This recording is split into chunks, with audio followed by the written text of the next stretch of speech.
Hello दोस्तों, welcome back to apex commerce academy.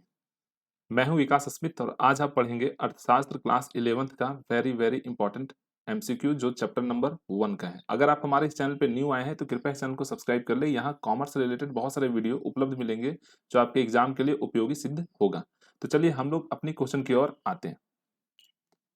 जैसा कि आप स्क्रीन पे देख पा रहे होंगे, क्वेश्चन नंबर 1 में क्या लिखता है कि किस अर्थशास्त्री ने अर्थशास्त्र को धन का विज्ञान कहा? Which economics called economics as a science of wealth? तो फर्स्ट ऑप्शन है आपके पास एडम स्मिथ, सेकंड ऑप्शन है रॉबिन्स, थर्ड ऑप्शन है मार्शल और फोर्थ ऑप्शन है सैमुअल्सन। इसका आंसर जानने से पहले आइए कुछ परिभाषा पे हम लोग विचार करते हैं, उसके बाद देखते हैं कि इसका करेक्ट आंसर क्या होगा।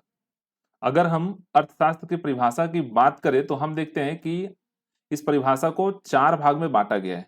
इसमें से पहला जो है वो धन संबंधी परिभाषा है, सेकंड जो है वो कल्याण संबंधी परिभाषा है और थर्ड जो है वो दुर्लभता संबंधी परिभाषा है और फोर्थ विकास संबंधी परिभाषा है।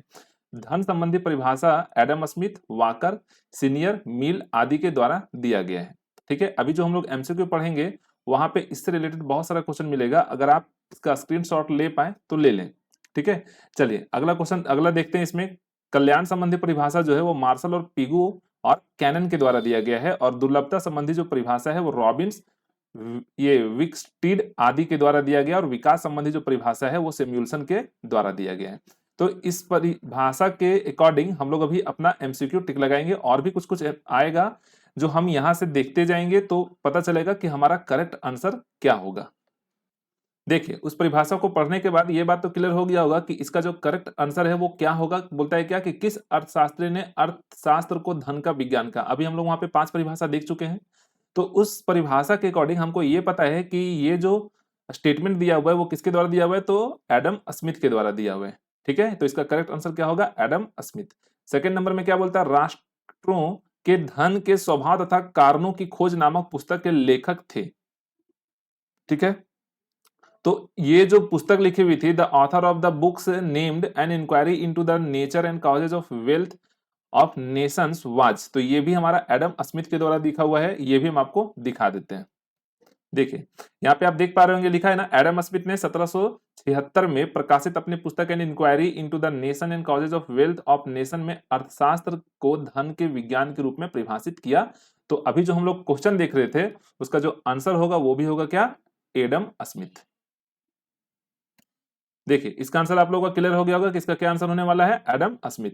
अब आइए हम लोग क्वेश्चन नंबर 3 की ओर आते हैं। बोलते हैं अर्थशास्त्र की कल्याण संबंधी परिभाषा के जन्मदाता थे। कल्याण संबंधी परिभाषा किनके द्वारा दिया हुआ? Welfare related definition of economics was propounded by, किसके द्वारा है? तो मार्शल, पिगू, जेबी से और एडम स्मिथ। तो इसका जो करेक्ट आंसर है वो है आपका मार्शल के द्वारा। ठीक है, अभी हम लोग दिखाए हैं आपको कि क्या इसका करेक्ट आंसर होगा। अलग अलग लोगों ने क्या क्या परिभाषाएं दी हैं। ठीक है, चलिए क्वेश्चन नंबर 4 की ओर आते हैं। दिखता है दुर्लभता का दृष्टिकोण प्रस्तुत करने वाले अर्थशास्त्री थे। The economist who introduce the concept of scarcity was, तो कौन दिए थे? एडम स्मिथ है, मार्शल है, पिगू है और रॉबिन्स है। तो चलिए इसको भी जानने से पहले एक बार देख लेते हैं, फिर हम लोग विचार करते हैं। देखिए, थर्ड नंबर में दिख रहा है ना, दुर्लभता संबंधी परिभाषा कौन दिए? तो रॉबिन्स, ठीक है, विक्सटीड आदि के द्वारा दिया हुआ है।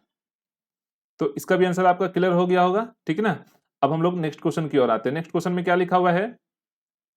विकास संबंधी अर्थशास्त्र की परिभाषा किसने दी? Who gave development oriented definition of economics. तो ये इसका क्या आंसर है? अभी हम लोग बार बार देख रहे हैं तो पता तो इतना होगा ही आप लोगों को। तो इसका जो करेक्ट आंसर होगा वो होगा आपका सैमुअल्सन।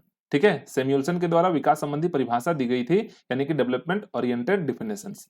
आइए क्वेश्चन नंबर 6 की ओर आते हैं। देखते हैं यहाँ क्या लिखा हुआ है। अर्थशास्त्र का सार है, essence of economics is scarcity, choice, both of the above और नन ऑफ द एबव। तो इसको भी एक बार हम लोग देख लेते हैं, ज्यादा ही क्लियर हो जाएगा फिर।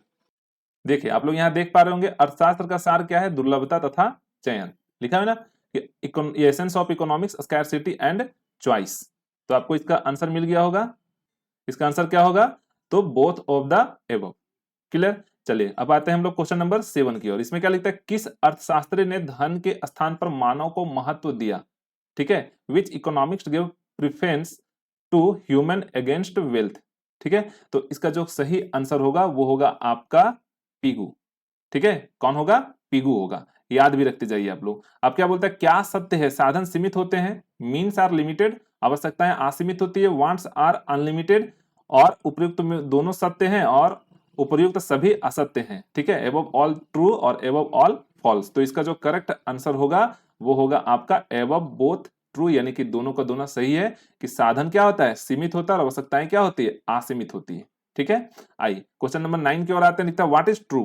बोलता है संसाधन बराबर आवश्यकता यानी कि means is equal to wants.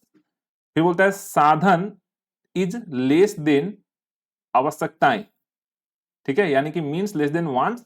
उसके बाद लिखता है साधन इज मोर देन, ठीक है, ग्रेटर देन आवश्यकताएं यानी कि मीन्स ग्रेटर देन वांट्स। तो इसका जो करेक्ट आंसर होगा वो होगा आपका means is less than wants, यानी कि साधन क्या होता है, सीमित होता है और आवश्यकताएं क्या होती है, असीमित होती है। तो इसका जो करेक्ट आंसर होगा वो होगा आपका बी नंबर।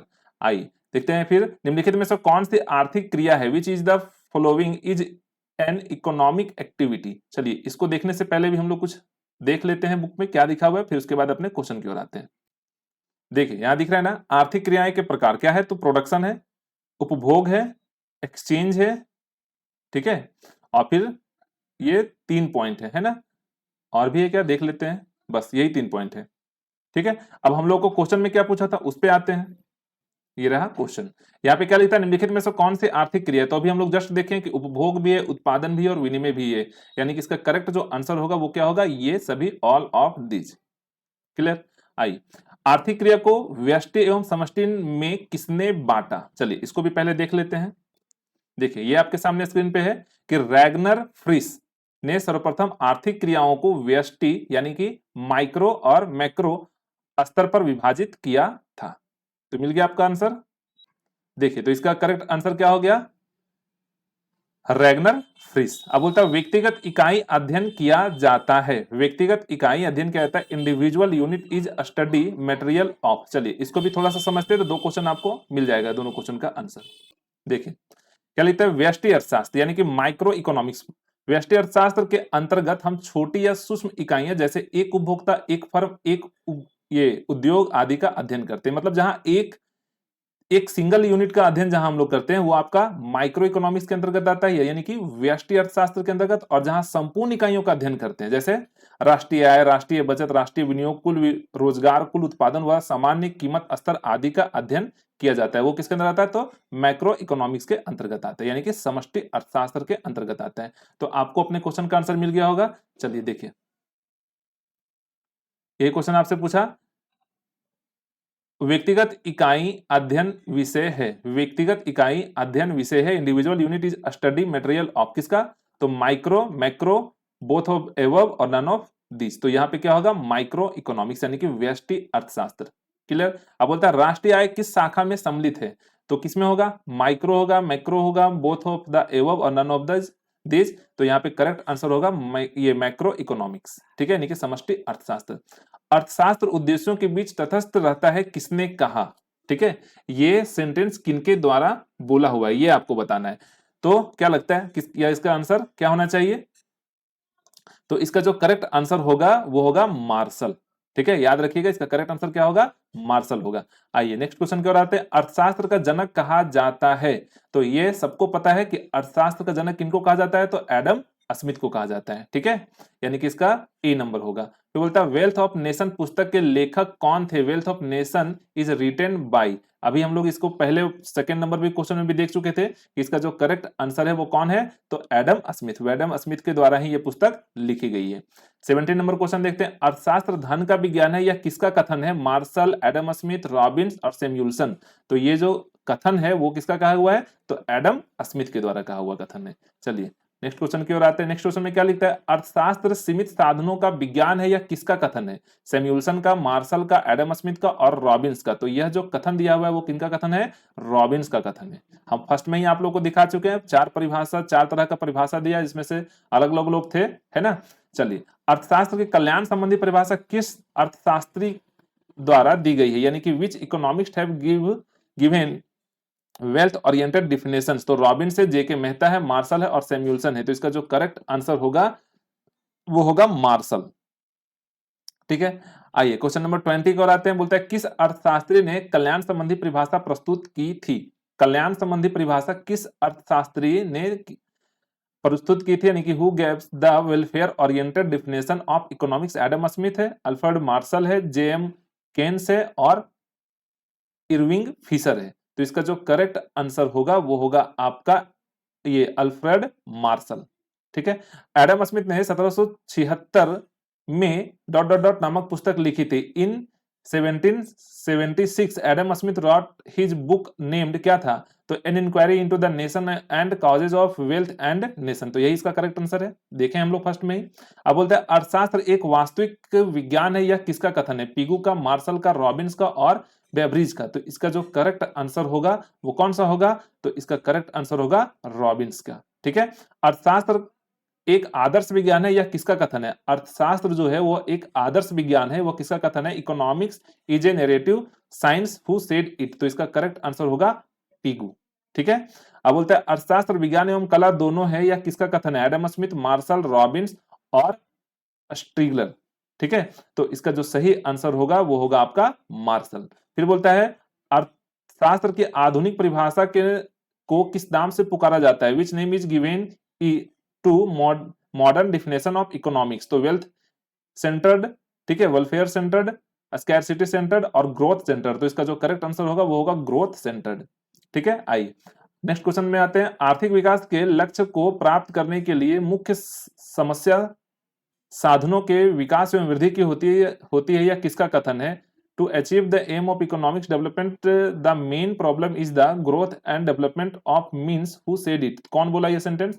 तो ये सेंटेंस जो है वो बोला हुआ है आपका सैमुअल्सन के द्वारा। ठीक है, किसके द्वारा?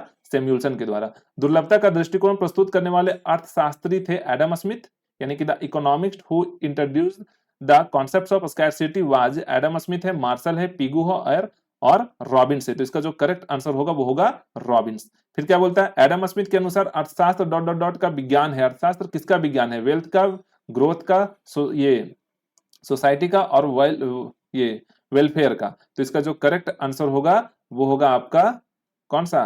तो धन का। ठीक है, तो यहां हम लोग देख लिए 28 नंबर चैप्टर 1 का एमसीक्यू। अगर आपको ये क्लासेस अच्छा लगा तो अपने आप दोस्तों के साथ शेयर करें, मेरे चैनल को सब्सक्राइब करें और भी वीडियो आएगा उसको भी आप देखें। धन्यवाद।